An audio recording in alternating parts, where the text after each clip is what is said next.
Assalamualaikum. Bismillahirrahmanirrahim. Alhamdulillahi rabbil alamin. Wassalatu wassalamu ala asyrafil anbiya'i wal mursalin nabiyyina Muhammadin wa ala alihi wa sahbihi ajma'in. ബഹുമാന്യരായ അധ്യക്ഷൻ KNM സംസ്ഥാന president ബഹുമാനപ്പെട്ട doctor E.K. Ahmed Sahib, Kerala ജംഇയ്യത്തുൽ ഉലമയുടെ president ആദരണീയനായ ജനാബ് അബ്ദുൽ ഹമീദ് മദീനി അവറുകൾ, KNM ജനറൽ സെക്രട്ടറി ബഹുമാനപ്പെട്ട CP ഉമർ സുല്ലമി, ബഹുമാനപ്പെട്ട പണ്ഡിതന്മാരെ, സംഘടനാ ഭാരവാഹികളെ, സ്നേഹം നിറഞ്ഞ സഹോദരിമാരെ, സഹോദരന്മാരെ, KNM ഒരു ക്യാമ്പയിൻ ആരംഭിക്കുന്നത് ഏത് കാലത്തായാലും ഒരു ലക്ഷ്യം മുന്നിൽ കണ്ടുകൊണ്ടാണ്. ഇന്ന് മുതൽ 4 മാസക്കാലം വിശ്വാസം, വിശുദ്ധി, നവോത്ഥാനം എന്ന ഒരു പ്രമേയത്തിലൂന്നി നാം പ്രചാരണം ആരംഭിക്കുകയാണ്. പതിറ്റാണ്ടുകളായി നാം നടത്തിവരുന്ന പ്രവർത്തനത്തിൻ്റെ ഒരു നിർണായക ഘട്ടത്തിലുള്ള ഈ പ്രചാരണത്തിൽ മതത്തെ വിറ്റ് കാശാക്കുകയും വിശ്വാസത്തെ ചൂഷണം ചെയ്യുകയും ചെയ്യുന്ന എല്ലാ മതവിഭാഗങ്ങളിലും പെട്ട മന്ത്രവാദികളും മാരണക്കാരും ഗൂഢാത്രം നടത്തുന്നവരും ആ തരത്തിലുള്ള ക്ഷുദ്രമായ പ്രവർത്തനങ്ങൾക്ക് നേതൃത്വം നൽകുകയും ചെയ്യുന്ന ആളുകളോട് വളരെ പരസ്യമായും വ്യക്തമായും രംഗത്ത് വരാൻ നമ്മൾ ആവശ്യപ്പെടുകയാണ്. കൃത്യമായും വ്യക്തമായും എന്ന് നാം പറയുന്നത്, ഇന്ന് മനുഷ്യർക്ക് സംഭവിക്കുന്ന ഓരോന്നിനും അത് ഇന്ന ദോഷം കൊണ്ടാണ്, ഇന്ന കർമ്മം കൊണ്ടാണ്, ഇന്ന മന്ത്രവാദം കൊണ്ടാണ്, മാരണം കൊണ്ടാണ് എന്നൊക്കെ പറഞ്ഞുകൊണ്ട് ആളുകളെ ബുദ്ധിമുട്ടിക്കുകയാണ്. ഹിന്ദുക്കളിലും മുസ്ലിങ്ങളിലും ക്രിസ്ത്യാനികളിലും പല മതവിഭാഗങ്ങളിലും അങ്ങനത്തെ ആളുകളുണ്ട്. സംഘടകരെന്ന് പറയട്ടെ, കൃത്യമായ ഒരു നിലപാടെടുക്കാൻ ഈ വിഭാഗങ്ങൾക്കൊന്നും കഴിയുന്നില്ല. മന്ത്രമാരണങ്ങൾ കൊണ്ട് ഈ ലോകത്ത് ഭൗതികമായി ഇന്നത് സംഭവിക്കുമെന്ന് തീർത്തു പറയാൻ ഇതുവരെ അവർക്ക് സാധിച്ചിട്ടില്ല. അത് മുജാഹിദ് പ്രസ്ഥാനത്തിൻ്റെ ആദ്യകാല നേതാക്കന്മാർ വളരെ കൃത്യമായി ത്യാഗം സഹിച്ചുകൊണ്ട് അത് പറഞ്ഞിട്ടുണ്ട്. ഞാനിതിലൂടെ ഇന്ന് നമ്മുടെ ആളുകൾക്ക് നൽകുന്ന ഒരു വെല്ലുവിളി നമ്മൾ പ്രിന്റ് ചെയ്ത് കൊണ്ടുവന്നിട്ടുണ്ട്.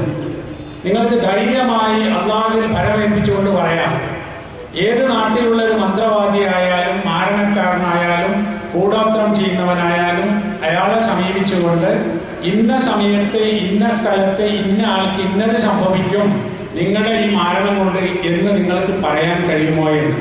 ഇത് വായിച്ചപ്പോൾ ബഹുമാന്യനായ ഗുരുനാഥൻ അബ്ദുൽ ഹമീദ് മദീനിയുമായി ഞാൻ പങ്കുവച്ചു. അത് ഞങ്ങൾ കോളേജിൽ പഠിക്കുന്ന കാലത്ത് ഈ വിഷയം ചർച്ച ചെയ്യുമ്പോൾ അദ്ദേഹം പറയുമായിരുന്നു, ഇതൊക്കെ കള്ളത്തരമാണ് എന്നതിന് ഞാൻ സാക്ഷിയാണ്. അദ്ദേഹം എന്താ ഇതിനെതിരെ ജീവിതം മുഴുവനും പറഞ്ഞു നടന്ന് വെല്ലുവിളിച്ചിട്ട് എനിക്കൊന്നും സംഭവിച്ചിട്ടില്ല.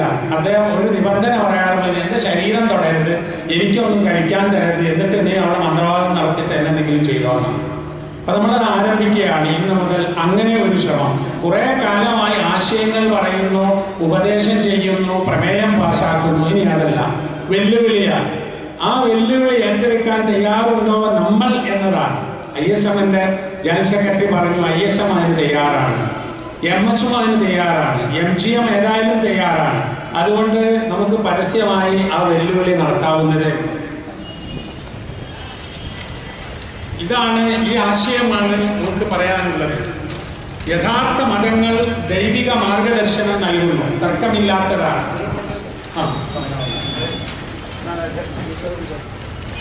ദുർമന്ത്രവാദവും മാരണവും മതവിരുദ്ധമാണ്, ശാസ്ത്രവിരുദ്ധവുമാണ്. ലോകം ശാസ്ത്രത്തിലേക്കല്ല പോണത്. അപ്പൊ ദുർമന്ത്രവാദങ്ങൾ, മാരണങ്ങൾ ഇത് ശാസ്ത്രവിരുദ്ധമാണ്, മതവിരുദ്ധവുമാണ്. യഥാർത്ഥ വിശ്വാസിക്ക് ഒരു ഉപദ്രവവും വരുത്താൻ ഇത്തരം പ്രവർത്തനങ്ങൾ കൊണ്ടാവില്ല. നമ്മൾ യഥാർത്ഥ വിശ്വാസികളാണോ? നമ്മളെന്തിന് പേടിക്കണം ഈ മാരണക്കാരെയും ദുർമന്ത്രവാദികളെയും അതുപോലെ കൂടോത്രം ചെയ്യുന്ന ആളുകളെയും? നമുക്ക് ഈമാനുണ്ട്, അതുകൊണ്ട് യഥാർത്ഥ വിശ്വാസിക്ക് ഒരു ഉപദ്രവം വരുത്താൻ ഈ ആളുകൾക്ക് സാധ്യമേ അല്ല. ദുർബല മനസ്കരെയും ദുർബല വിശ്വാസികളെയും വഞ്ചിക്കുകയാണ് ഇവർ ചെയ്യുന്നത്. ഇതുകൊണ്ട് എന്തുണ്ടാവുന്നു? പാവങ്ങൾക്ക് പണനഷ്ടം, മാനഹാനി, മന്ത്രവാദികൾക്ക് ചൂഷണം ചെയ്യാനുള്ള അവസരം, അവർക്ക് ജീവിക്കാനുള്ള മാർഗം. ഇതിന്റെ അപ്പുറത്തൊന്നുമില്ല. നമുക്ക് പണം നഷ്ടപ്പെടും, അവർക്ക് പണം കിട്ടും. നമുക്ക് മാനഹാനി ഉണ്ടാകും, അവർക്ക് ധനസമ്പാദനം ഉണ്ടാകും.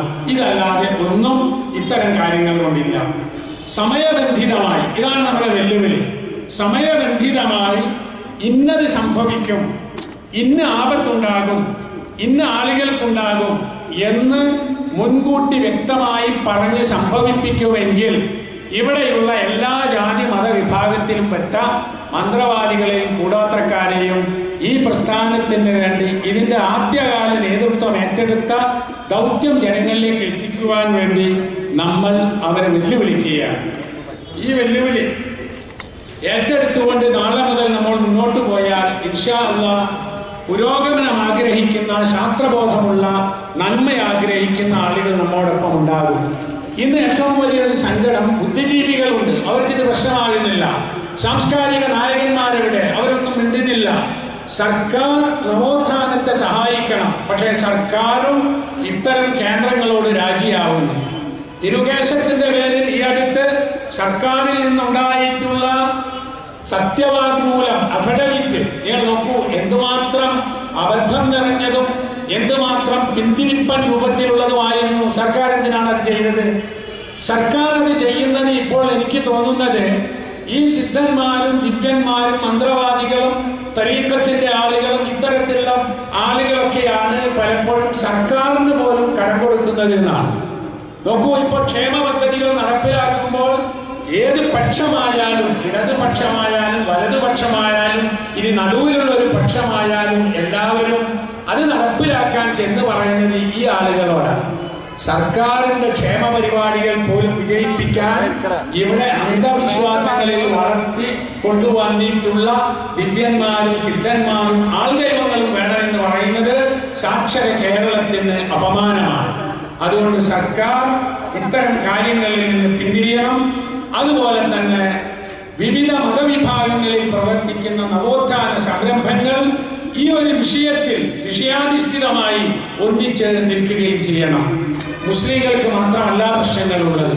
നിങ്ങൾ നോക്കൂ, മുസ്ലിങ്ങളിൽ ഇത്തരത്തിലുള്ള സിഹറും ജിന്നും മന്ത്രവാദവും കണക്ക് നോക്കും മഷിനോട്ടവും എന്നൊക്കെ പറഞ്ഞ് ഒരുപാട് പ്രയാസങ്ങൾ ഉണ്ടാകുമ്പോൾ ഹിന്ദു മതത്തിൽ വേദം പഠിച്ച പണ്ഡിതന്മാർ പറയുന്നു ഈ ജാതകവും അതുപോലെയുള്ള വാസ്തുസങ്കല്പങ്ങളും മറ്റുമായി എത്രയോ കുട്ടികൾ വിവാഹം മുടങ്ങുന്നു, എത്രയോ ആളുകൾ വീടുകൾ പൂർത്തിയാക്കാൻ കഴിയാതെ പോകുന്നു, ജീവിതത്തിൽ പ്രയാസങ്ങൾ ഉണ്ടാക്കുന്നു. അതൊന്നും മതമല്ല എന്ന് ആ മതത്തിൽപ്പെട്ട ആളുകൾ പറയുന്നു.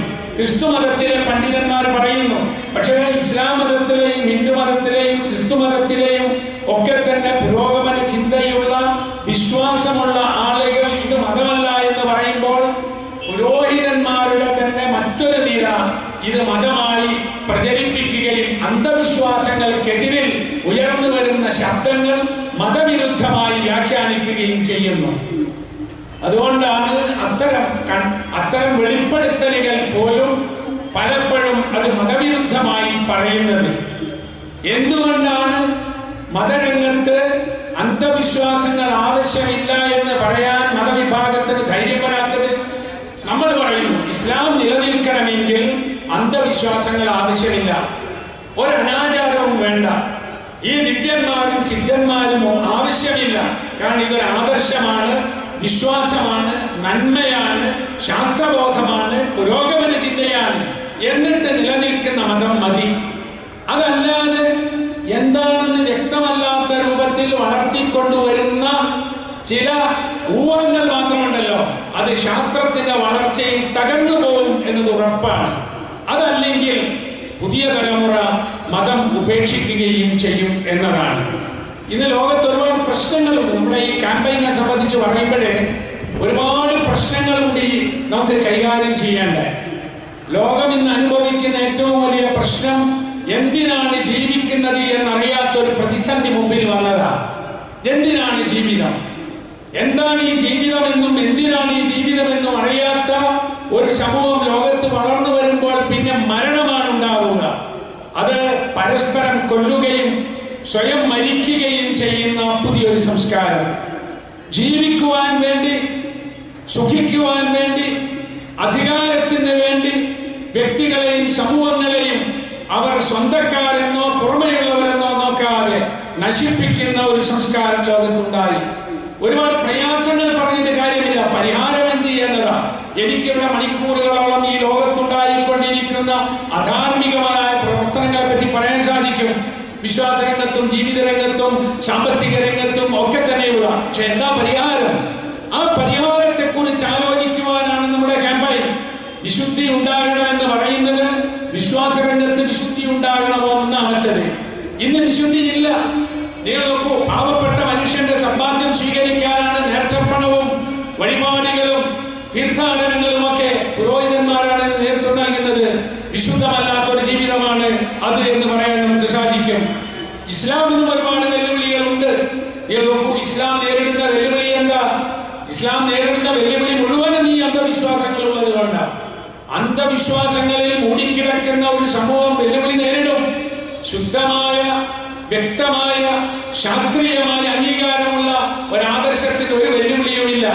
നമുക്ക് ധൈര്യമായി ചോദിക്കാം, നിങ്ങൾ ഇസ്ലാമിന്റെ ഏത് വിഷയമാണ് പ്രായോഗികമല്ലാത്തത്? ഏത് വിഷയമാണ് നിങ്ങൾക്ക് പ്രയാസം ഉണ്ടാക്കുന്നത്? ഏത് വിഷയമാണ് മനുഷ്യോപകാരപ്രദമല്ലാത്തത്? ഏതാണ് അശാസ്ത്രീയമായത്? നമുക്ക് അങ്ങനെയൊന്ന് ചോദിക്കാമല്ലോ. ഇടമറുകൾ ഇസ്ലാമിനെതിരിൽ, ഖുർആനെതിരിൽ പുസ്തകം എഴുതിയപ്പോൾ ആളുകൾ പേടിച്ചു നിന്നപ്പോൾ ഇവിടെ KNMന്റെ നേതൃത്വമാണ് മുമ്പിൽ വന്നത്. ചെറിയമുണ്ട് അബ്ദുൽ ഹമീദ് മോദിയെ പോലെയുള്ള ആളുകൾ, ഡോക്ടർ ഉസ്മാൻ സാഹിബിനെ പോലുള്ള ആളുകൾ, KK സുലൈമിയെ പോലുള്ള ആളുകൾ അവർ ഈ പുസ്തകം എടുത്ത് പഠിച്ചു. ഇടമറുകിന്റെ പുസ്തകം ഖുർആൻ വിമർശന പഠനം. ഒരൊറ്റ ദിവസം കൊണ്ട് അവർക്ക് പറയാൻ സാധിച്ചു, ഇത് ഖുർആൻ വിമർശിച്ചിട്ടില്ല. ഈ പുസ്തകത്തിന് ഒരു പച്ചച്ചട്ട കൊടുത്ത് ഖുർആൻ വിമർശന പഠനം എന്ന് എഴുതിയെന്നല്ലാതെ ഇതിൽ ഖുർആൻ വിമർശിച്ചിട്ടില്ല.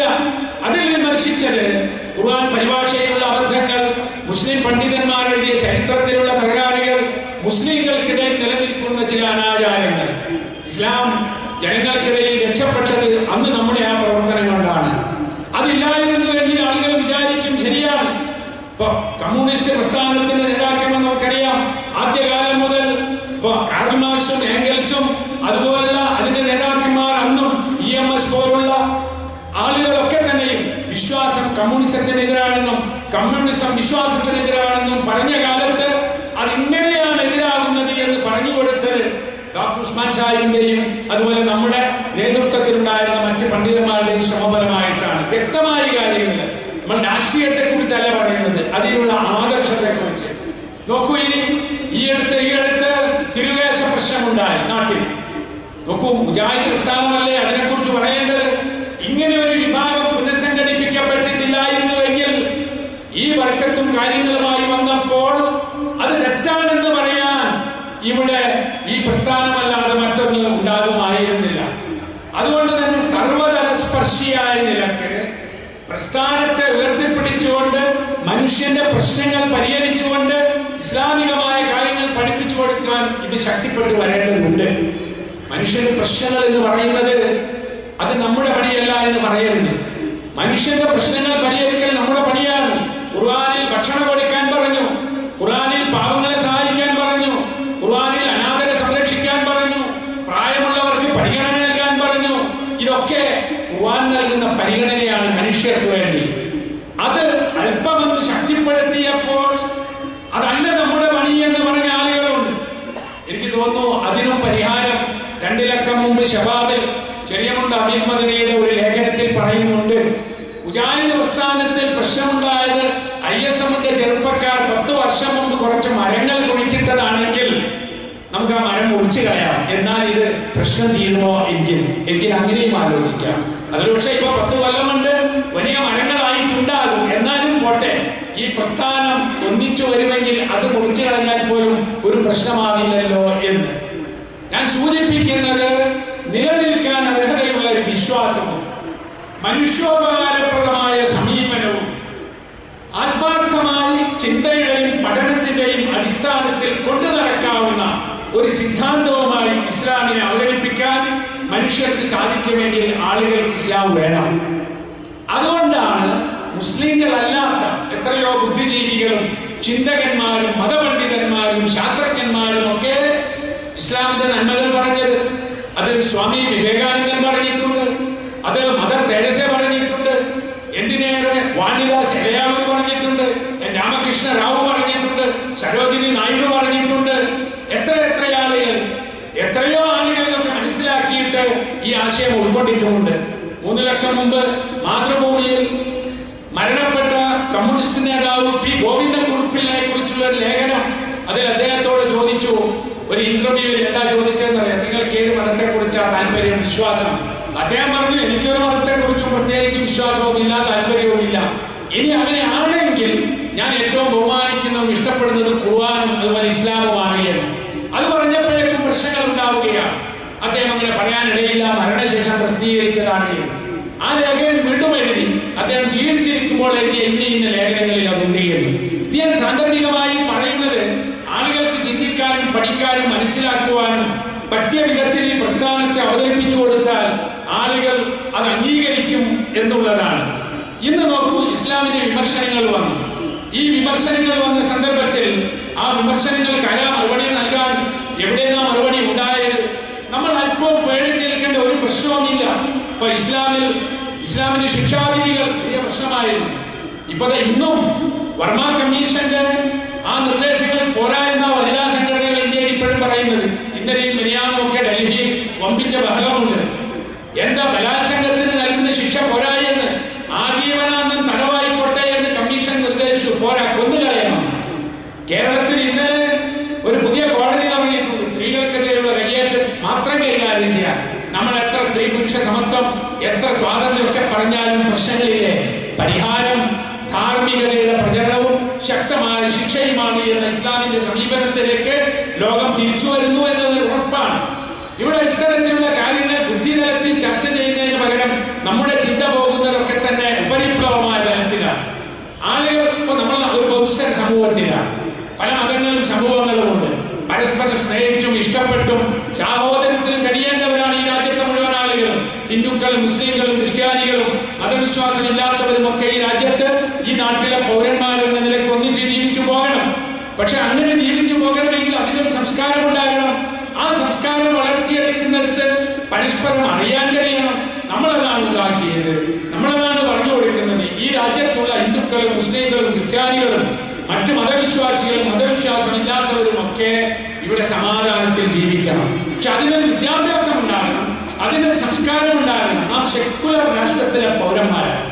സെക്കുലറിസം എന്നതുകൊണ്ട് നാം വിവക്ഷിക്കുന്നത് രാഷ്ട്രത്തിന് ഒരു മതത്തോടും പ്രത്യേകമായ താല്പര്യമില്ല, ഒരു മതത്തെയും എതിർക്കുകയുമില്ല. വ്യക്തികൾക്ക് അവരുടെ വിശ്വാസം കൊണ്ടു നടക്കാൻ സ്വാതന്ത്ര്യമുണ്ടാകും.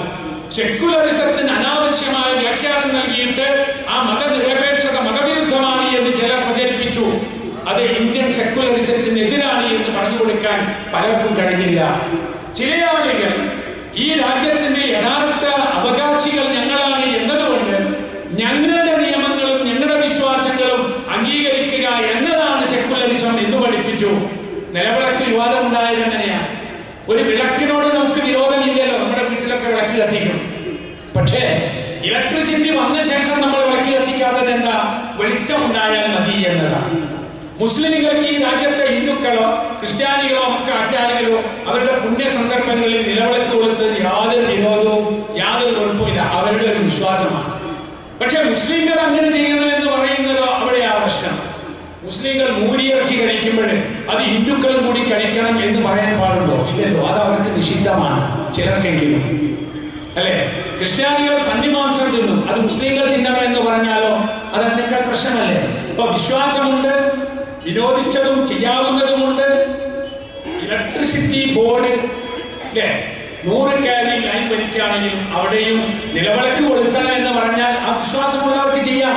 അത് സർക്കാർ നിലവിലും അതിൽ വിശ്വാസമില്ലാത്തവരും ചെയ്തില്ലെങ്കിൽ അവരെ പിന്തിരിപ്പനാക്കിയാൽ കേരളത്തിലെ MLA-മാരും MP-മാരും മന്ത്രിമാരും ഒക്കെ ഏതെങ്കിലും ഒരു പ്രത്യേക വിഭാഗത്തിന്റെ ആചാരങ്ങളും അനുഷ്ഠാനങ്ങളും ചെയ്തേ മതിയാകൂ എന്ന് പറയുന്നത് എന്തിനാ?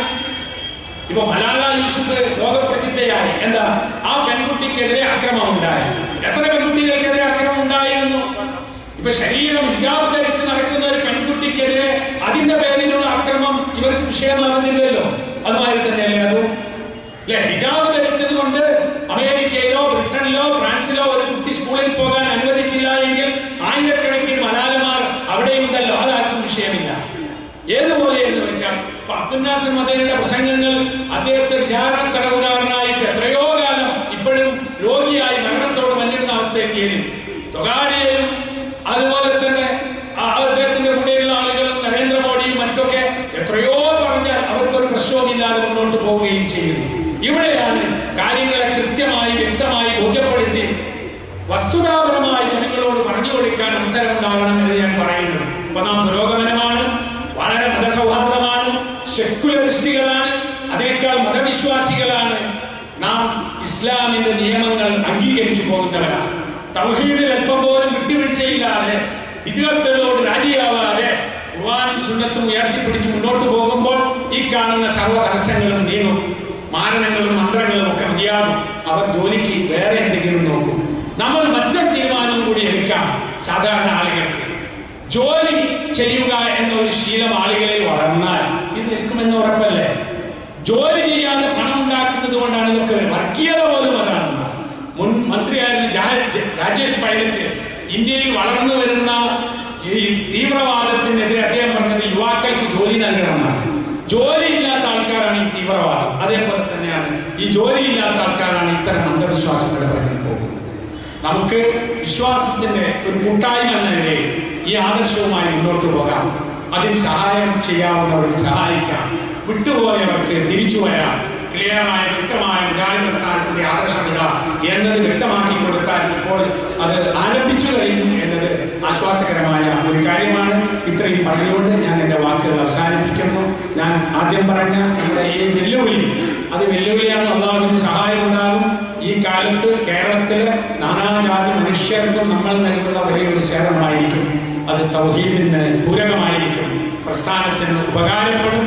കേരളീയ സമൂഹത്തിലെ മുഴുവൻ മനുഷ്യർക്കും അതിന്റെ സൽഫലങ്ങൾ ഉണ്ടാകും. നമ്മളെന്ന് മാറിക്കഴിഞ്ഞാൽ നേതാക്കന്മാർ മാറും, നേതാക്കന്മാരും ജനങ്ങളും മാറിക്കഴിഞ്ഞാൽ സർക്കാരും മാറും എന്നത് ഉറപ്പാണ്. അത് നാം പ്രതീക്ഷിക്കുന്നു. അല്ലാഹു നമ്മെ അനുഗ്രഹിക്കുമാറാകട്ടെ. അസ്സലാമു അലൈക്കും വറഹ്മത്തുള്ളാഹി വബറകാതുഹു. അന്ധവിശ്വാസങ്ങളുടെ കലർപ്പും കളങ്കവുമില്ലാത്ത വിശുദ്ധ വിശ്വാസത്തിന്റെ പാതയിൽ ഉറച്ചു നിന്നുകൊണ്ട് മുജാഹിദ് പ്രസ്ഥാനത്തിന്റെ നയം വ്യക്തമാക്കി സംസാരിക്കുകയും അന്ധവിശ്വാസങ്ങൾക്കെതിരെ ശക്തമായി പ്രതികരിക്കുന്നതിൻ്റെ ഭാഗമായി നാട്ടിലെമ്പാടുമുള്ള എല്ലാ മാരണക്കാരെയും മന്ത്രവാദികളെയും പ്രസ്ഥാനത്തിനു വേണ്ടി വെല്ലുവിളിച്ചുകൊണ്ട് നമ്മോട് സംസാരിച്ച ബഹുമാനനായ ഡോക്ടർ ഹുസൈൻ മടവൂരിന് അഗൈതവുമായ നന്ദി രേഖപ്പെടുത്തുന്നു. ഈ സംഗമത്തെ അഭിസംബോധിച്ചുകൊണ്ട് നമ്മോട് അടുത്തായി സംസാരിക്കുന്നത്